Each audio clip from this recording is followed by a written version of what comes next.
today's tutorial, I'm going to show you how to condition sugar paste so that it's ready to use to roll out and cover your cakes beautifully. So to begin with, I just have cut off the amount of sugar paste that I'm going to be working with. So at this point, it's a bit stiff, it's no flex to it, and if I try and stretch it, it just breaks. So you can see there's no stretch to it, it's not particularly pliable, it's stiff, and that's straight out of the packet. This is Massachusetts Tropic that I'm using here, but this tutorial applies to any brand of sugar paste that you use.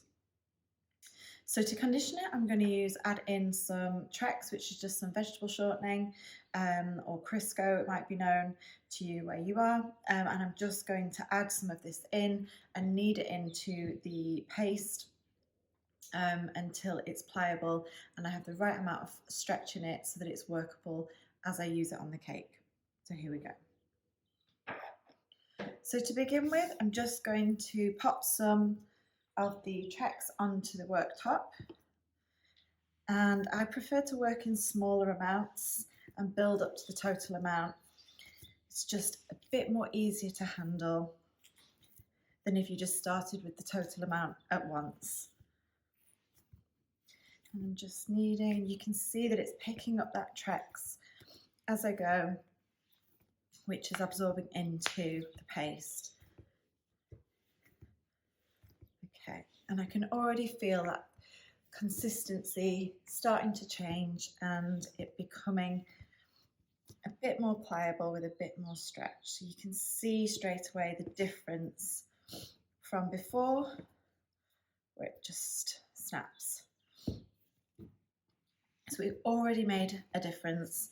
And this is really just to condition the paste so that it rolls out nicely, it drapes nicely on the cake, and it gives us some workable time while we want to get rid of all those flaws and get lovely sharp edges, straight sides, and that flawless finish on our sugar paste before it then starts to set.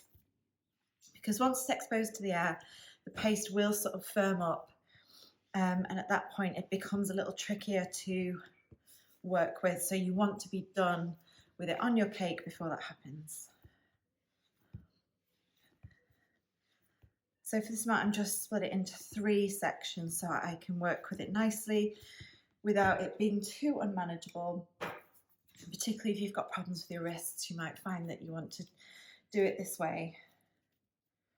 This is quite a nice paste to work with. I don't find it too firm, I don't find it too soft. It is firm compared to some other brands out there, so if you've only used some of the softer brands, like Renshaw for example, if you try the Massachusetts Tropic, you might think of it as firm, but actually it really is, for me, the perfect consistency. There are 1 or 2 brands of sugar paste, or fondant as you call it in the States, that are firmer still than the Massachusetts.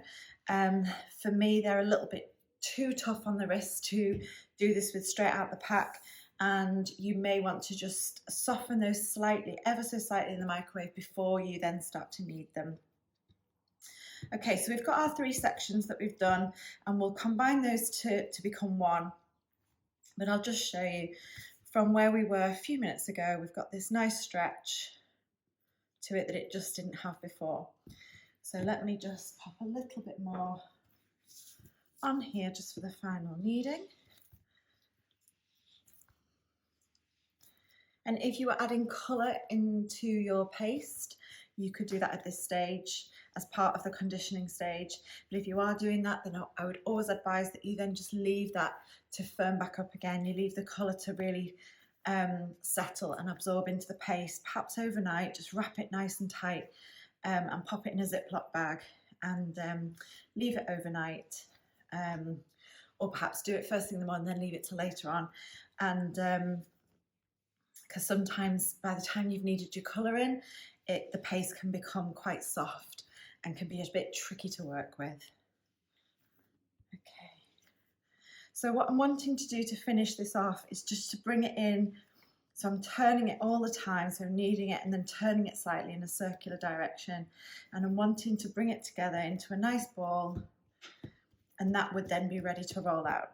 Okay, so last thing I want to check is that when you run a finger through it like that there's no cracking here in the paste.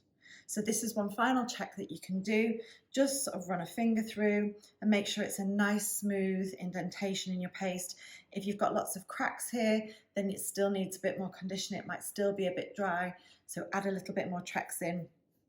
But if you feel like it's getting to this stage, just do this check and then give it a quick re-knead just to smooth off that top again, and then you will be ready to go.